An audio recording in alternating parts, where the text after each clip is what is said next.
Ouais, En deuxième mi-temps, il y avait peut-être un côté. oui, c'est tout à fait. Enfin, c'est bien résumé. Ouais. À la fin du match, je suis déçu évidemment parce qu'on n'était pas venu là pour perdre le match. Mais après, voilà, je pense qu'on a retourné la situation malgré tout. On a eu une première mi-temps difficile, on a eu du mal à ressortir, dû en grande partie à ce que eux ont fait. Ils nous ont imprimé pendant un gros pressing, avec beaucoup de densité athlétique aussi, et on a eu du mal à s'en sortir. Mais au fil du match, même déjà en fin de première mi-temps, je trouvais qu'on commençait à sortir un petit peu la tête de l'eau, et voilà, ça s'est confirmé en seconde mi-temps. On peut avoir des regrets d'avoir encaissé ce but sur un coup de pied arrêté, mais bon, c'est comme ça. C'est que la qualité de l'équipe adverse, ou il y a eu un petit peu peut-être de timidité de la part de Je pense qu'il y a peut-être eu un petit peu de timidité, mais on voulait pas non plus prendre trop de risques contre cette équipe. Donc oui, on était peut-être un petit peu craintif. Après, clairement, ils nous ont imposé quand même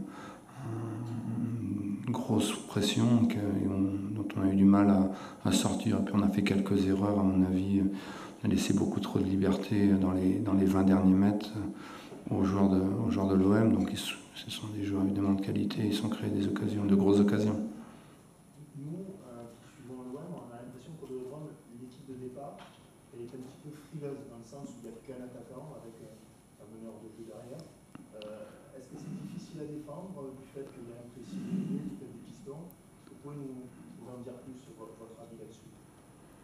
Difficile à défendre, oui, bien sûr, parce que je vous dis, il vous impose un rythme dans le match où à un moment donné il vous étouffe. Et puis après, voilà, c'est pas parce qu'on joue qu'avec un seul attaquant qu'on se crée pas d'occasion. C'est pas un problème, et ils le font très bien parce que finalement ils jouent qu'avec une pointe, mais les deux derrière, Guendouzi et Payet, sont très hauts, les deux excentrés les deux pistons sont très hauts, donc en fait ils jouent avec 5 attaquants. Vous avez aligné une défense à 3, Oui. le match à Lorient avec la défense à 3, vous avez reconduit ce soir. Oui. Vous avez cette idée justement de préparer ce déplacement à Marseille ce soir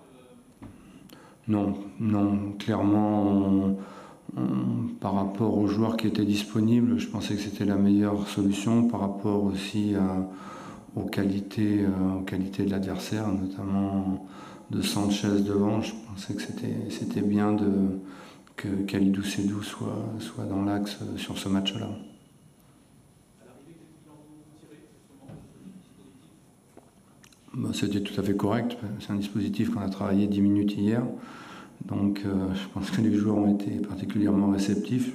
On n'a pas fait de grosses erreurs tactiques, mais bon, après ça mérite beaucoup plus de travail, notamment offensivement. Défensivement, c'est toujours relativement facile d'être en place mais offensivement, je pense qu'il y a beaucoup de choses à amener dans ce dispositif. Est-ce que justement, vos joueurs ont peut-être manqué de repères sur les sorties de balles? Oui, certainement, oui.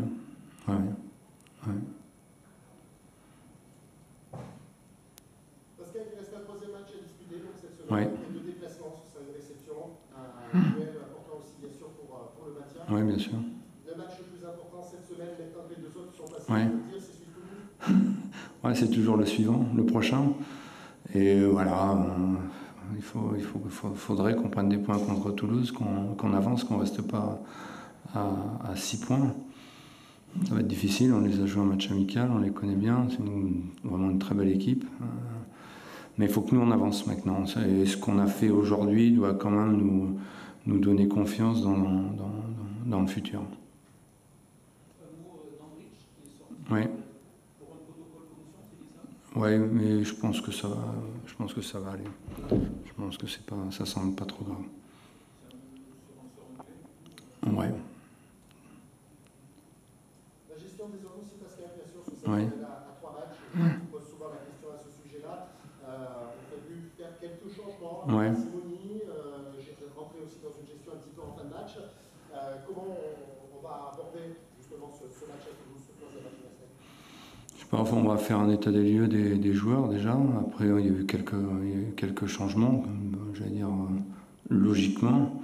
Maintenant, on va voir l'état de fatigue de l'ensemble du groupe et puis je prends une décision certainement très tard, certainement samedi, pour voir qui va affronter Toulouse. On sait que le Père Noël passe en été aussi. Mmh. Le mercato se termine demain. Ouais. On a eu cette arrivée bien sûr lundi avec la défenseur centrale. Est-ce que Ouais. il y a d'autres choses à attendre dans un sens ou dans l'autre? Je pense que le Père Noël passera plus. Ça y est, il a fait son tour clairement. Non, il n'y aura plus d'arrivée. D'ici demain, peut-être, oui. Quel bilan vous tirez justement du mercato au niveau notamment des joueurs qui sont arrivés, plus athlétiques que la saison dernière? C'est un petit peu plus athlétique. On voulait des joueurs un peu plus expérimentés Ligue 1. Ligue 1 ou première division dans des championnats étrangers, c'est le type de joueur qu'on a recruté. Je pense qu'il fallait à un moment donné renouveler le groupe. Je pense que c'était le bon moment. Après, c'est l'avenir qui nous dira si c'était bien ou pas bien. On ne sait jamais. Mais évidemment qu'on a beaucoup d'espoir. J'ai validé tous les transferts ou les recrues. Donc, je vous dis, maintenant, il n'y a plus qu'à jouer, faire prendre la mayonnaise. Mais on avance, je pense qu'on avance petit à petit. Voilà, il y a eu un coup d'arrêt quand même contre l'Orient, à mon avis. Mais autrement, je pense qu'on va aller en progressant.